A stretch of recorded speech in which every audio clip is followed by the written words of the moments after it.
spot continued on the market today. The rand continued weakening, although the weakening nothing as dramatic as what we saw overnight. And some stocks gained on the market, but the banks, sure, they were incredibly hard hit by this cabinet reshuffle. And we're joined now by the Banking Association's MD, Cas Coovadia. Thank you for joining us, Cas. Thanks. So billions apparently lost on the market today. 86 billion. Sure. Gone. And why are banks so vulnerable? Well, because banks thrive on, and banks work in a market that needs certainty, that needs confidence. If there's any threat of a downgrade, particularly now that the Treasury threw a downgrade to junk status, banks follow suit when a sovereign is downgraded. And downgrading to junk status has significant and severe consequences for the banking sector.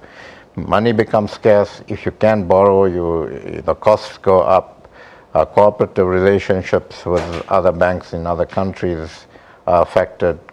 Confidence level in investment goes down. So these are significant issues that have a significant impact on the banking sector. And so the bank stocks are actually factoring that in. Can we unpack it even more? Because the outgoing finance minister also raising this today. And it seems like a knock-on effect. So the borrowing costs, if we go to junk status, for the country will go up. But that will affect banks. Then they will have to pass on higher borrowing costs to customers. So this actually affects every man on the street who wants to buy a car or a home. And that's why the banks are so vulnerable. Yeah, well, it's a double whammy. If the sovereign is downgraded, the cost of borrowing for the country goes up. And as you know, one of the biggest budgetary expenditure items is the cost of borrowing. Cost of borrowing for the country goes up. That means interest rates on borrowing goes up. That means less money for social development. That means less money poured into critical areas of social needs that we have in this country, and poor people suffer. Cost of finance for banks go up. That gets passed into cost of loans going up. That means that the consumer and the borrower actually has to pay more. That means people who are sort of on the edge of just about be able to afford to borrow money will fall and will not be able to borrow money. So the knock-on effect is absolutely horrendous, actually. All right, so your reaction to this cabinet reshuffle, I'm sure a lot of disappointment, to put it lightly. Absolutely. You know what concerns us is that, firstly, the way it's been handled. Okay, so there were all sorts of rumors floating around. All of last night just kept waiting. A terse statement just beyond midnight. Why handle it that way?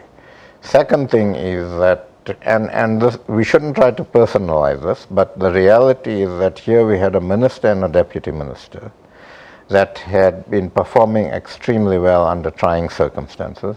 They had credibility both in the country and internationally. I was on the road show last year after the budget speech, and I saw how the Treasury team works, and I saw the credibility the team and the minister and deputy minister have with investors and rating agencies.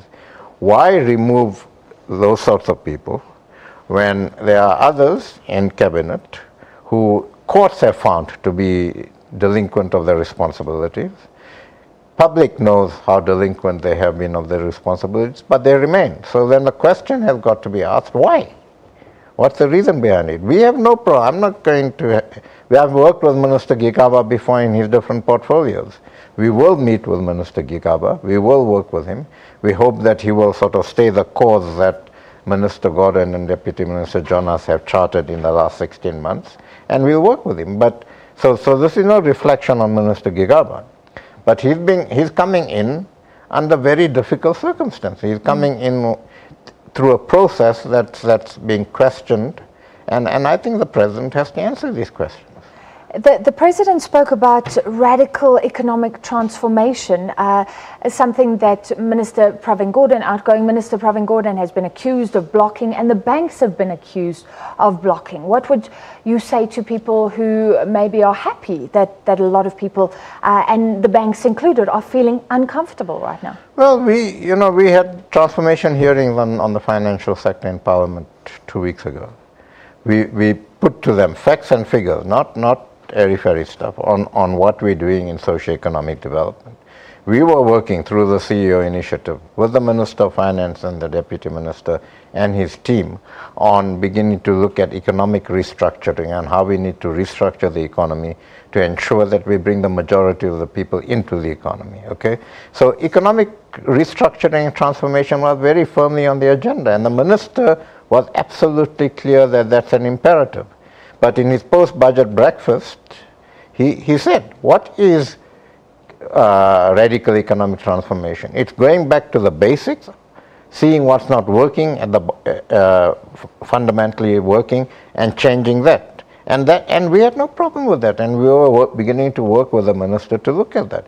So it's just not true to say that the minister was not interested in economic transformation. It's not true that he was blocking it. And the relationship between business and the minister and his deputy and treasury was such that we were beginning to make progress on that. Are you worried about the speculation that's also coming up that the banking sector was actually embroiled in this, the license needed for a deal involving the Guptas and Habib Bank? Are you following that at all? Look, I can't comment on individual bank license application. That's between the bank and whoever is making the application and the regulator. But you know, Zungisa, the DG, has been on record as saying that our regulations are such that if you want to apply for a bank license, whether it's to start a new bank to buy another one, you have to meet certain fit and proper criteria. You have to go through processes that sometimes can take up to 4 years. So to think that 7 months is a long time in this process is just not correct. I mean, if you look at Discovery, for instance, they started work on applying for their banking license about 2 years ago. They probably had 100 people working on it with professional help. They got a provisional license 2 years later, okay? So this has got nothing to do with who's applying for the license. And this is something that the regulator has said, that you need to meet certain criteria. And that's what holds our banking sector in good state. And we would not be happy with the regulator or the ministry compromising on those and diluting those requirements, because that then brings unnecessary risk into the system. Very quickly, if this opens Pandora's box, triggers the downgrades, etc., just give us a quick outline of what we should brace for and what the banks are bracing for this year. What we should brace for is a total erosion of confidence, more uncertainty. Investors, particularly those funds that are by regulation not allowed to actually invest in countries that have a junk rating, they immediately pull out.